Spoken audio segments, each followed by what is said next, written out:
Ya, Andra. Tiga. Assalamualaikum warahmatullahi wabarakatuh. We are from group 2, includes me and also Kevin, me Yenny Agustiana and Kevin Angga Putra. We would like to present to you about the vertical integration based on the cases coming from the sidebar 1 about the like alliance and also there's the bank and also the Manukian network for women. So basically, first of all, we're gonna like explain to you what is the vertical integration, and Kevin will present this chapter about the vertical integration. So Kevin, time is yours. Thank you, Annie. Give me the screen, please.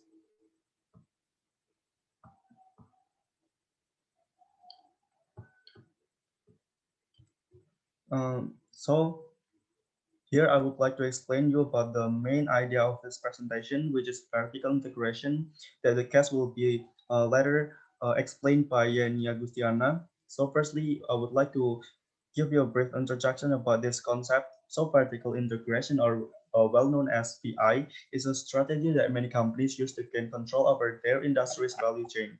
This strategy is one of the major considerations when developing corporate level strategy. And the important question in corporate strategy is whether the company should participate in one activity or one industry, or many activities or many industries along the industry value chain. And the example for this is like the company has to decide if it only manufactures its products or would engage in retailing and after sales services as well. There are two main issues have to be considered before the integration itself. The first one is cost, and the second one is scope of the firm. When we're talking about the cost, an organization should vertically integrate with when costs of making the product inside the company are lower than the costs of buying the product in the market. When we're talking about the scope of the firm, firm should consider whether moving into new industries would not dilute its current competencies, and the new activities in a company are also harder to manage and control. And the answer to previous questions determine if a company will pursue non, partial, or full virtual integration. After we talking about the introduction itself, we will talking about the definition, which is something that is a bit philosophical. So the vertical integration is a strategy used by a company to gain control over its suppliers or distributors in order to increase the firm's power in the marketplace, reduce transaction costs, and also secure supplies or distribution channel. So in vertical integration, there are two types. The first one is forward integration, and the second one is backward integrations. So basically, forward integration is a strategy when a firm gains ownership or increased control over its previous customers or or which is the distributors and also the retailers. And backward integrations is a strategy when a firm gains ownership to increase control over its previous suppliers.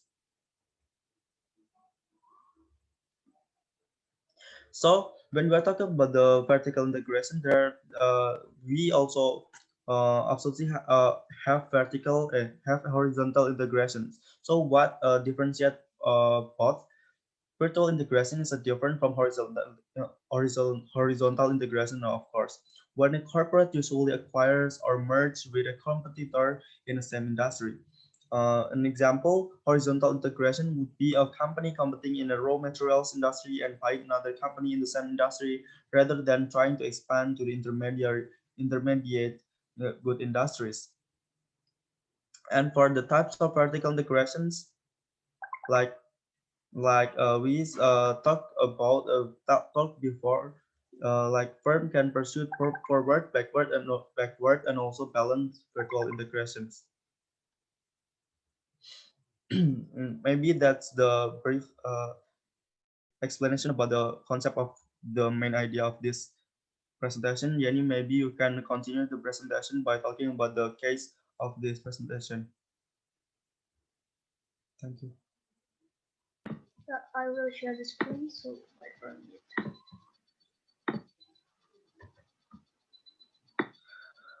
Yeah. Basically, what I want to conclude about these vertical integrations means that you need to like the company have a goal to like trying to reduce the burden, or even like Kevin said before, but the scope and also the scope of the firms is being bigger, and also the cost will be lower, right? So basically, in the sidebar one, they tell to us about the example of the company that like totally fail when they implemented the vertical integration cases. So seeing on the in the sidebar, they like uh, explain to us two cases. The first one is about the how Allianz and Dresdner Bank is become have a corporations like, you know, the Allianz is much made German insurance giants paid what is prospect a high price to acquire Dresdner, a prominent investment bank in 2001. And Allianz saw the move as a way to own a lucrative distribution channel to sell its insurance product, but the acquisition has proved financially disastrous for Allianz. Why this is dangerous for Allianz? Because we know that banking is highly competitive industry, and it's not like only talking about the insurance. The scope of the insurance is totally different with what uh, insurance part do and also what the bank do. So this is give like a chaos from the alliance itself when they are trying to join with Dresden Bank. Um, because it's they fail to understand about the first about the cost is that the cost is being bigger, and also the scope of the firm is being like not fit at all. That this is why the alliance has caused the integrating firm heavily. So in the second cases, I think this sidebar only like give you the short explanations. Talking about the second is about the mannequin, a French manufacturer of knit for women.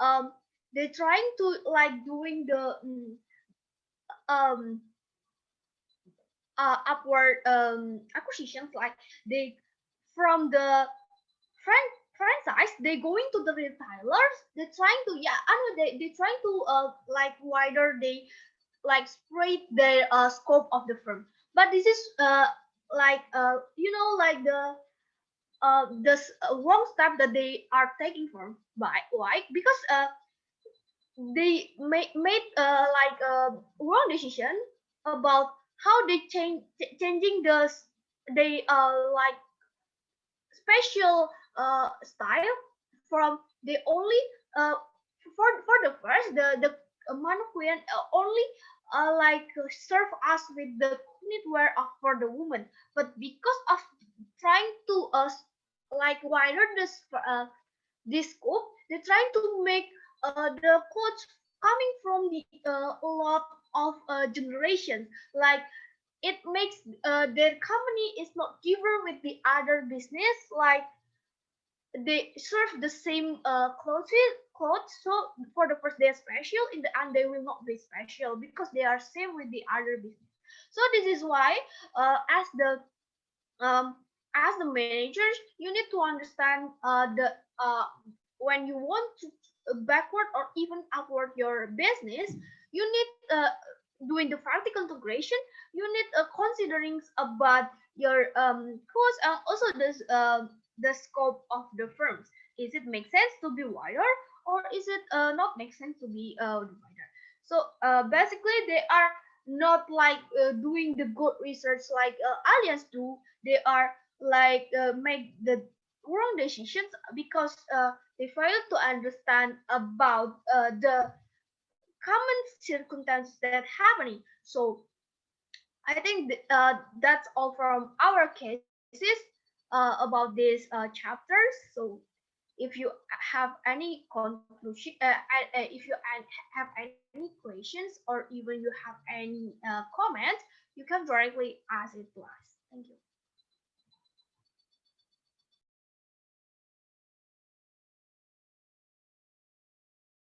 Are there any questions, or this is enough?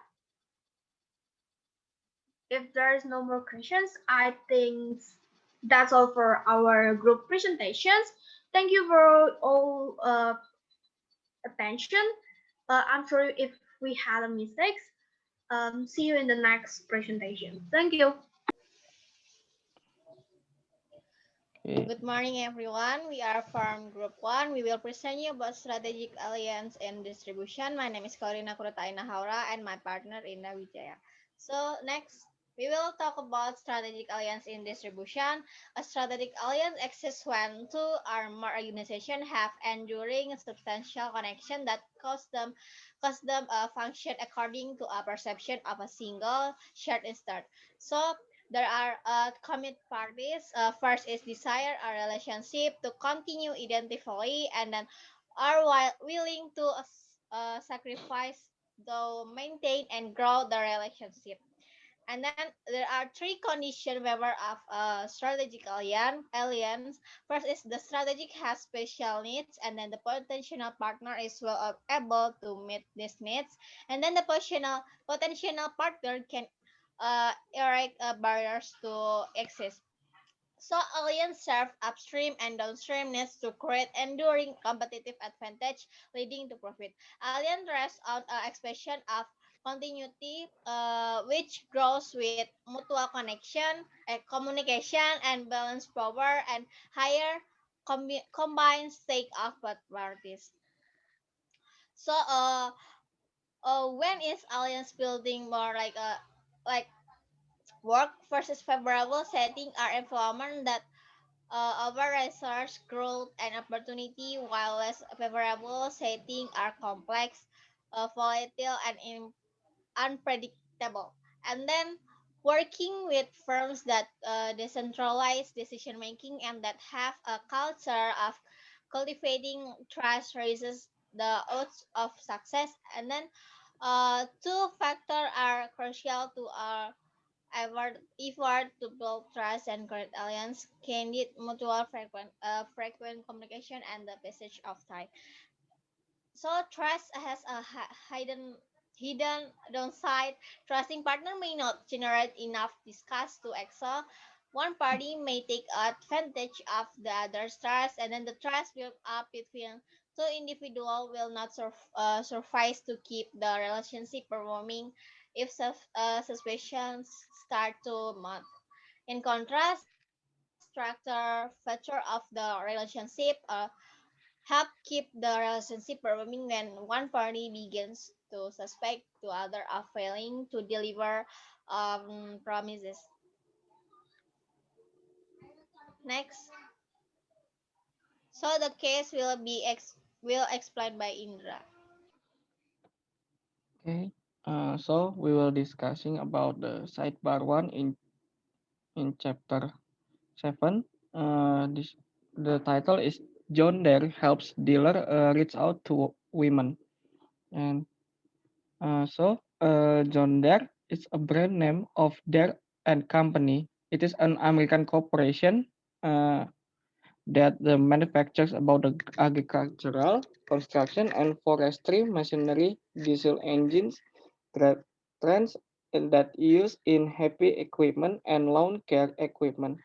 The trademark green tractors are featured both on the farm and in parks and larger private gardens.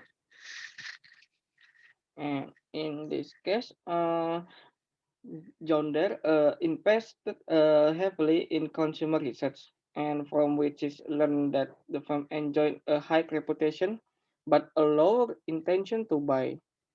As so, in the particular, women influence some 80% of purchase, including the making many purchases solo and mowing their own lawns. And their product, however, was not high in awareness of purchase intention among women. And then their channel centric supplier that values continuity and trust just to do the opposite. Then their works to help dealers make the transitions, including the helping to train dealer salespeople. There also helps stores redesign their stores layout, working from a flexible format that can be adapted to the dealer's business mix and to the other brands that there really acknowledges the dealer needs to carry to generate sufficient sales volume.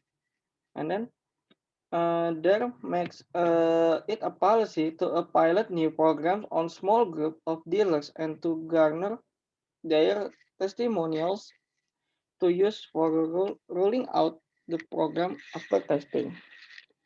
And there made a decision not to abandon its dealer network and move to later. That they use the solution is to offer a limited line to the of the firms and deliver loan tractors in Home Depot, a large building supply firm that many dealers see as many prime competitor, and the results have been beneficial to their to its dealer and even to Home Depot. And every machine sold through Home Depot is inspected first by a dealer mechanic, resulting in very low return levels to Home Depot. And their use its resource to generate business for its dealer. Their advertises to women and runs clinics for women via its dealer and has seen it sells to women so as a result. And the purpose is to drive the prospect to find the dealers and to enable dealers to convert the lead into a pattern of repeat sales. One side effect is that as dealers have consolidated into multi-unit dealers owning 3 to 5 locations, they have scaled uh, their their relationship to a higher level. Uh, okay, that's all from the sidebar.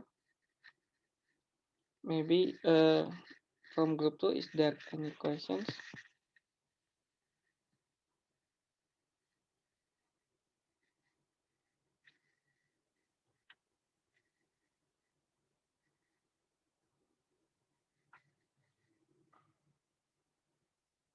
In consumer research from which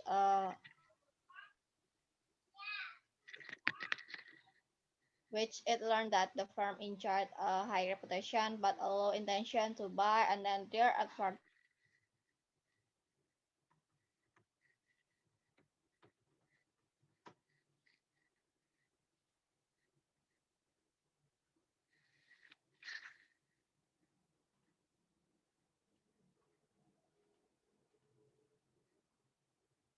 so that's all for our presentation.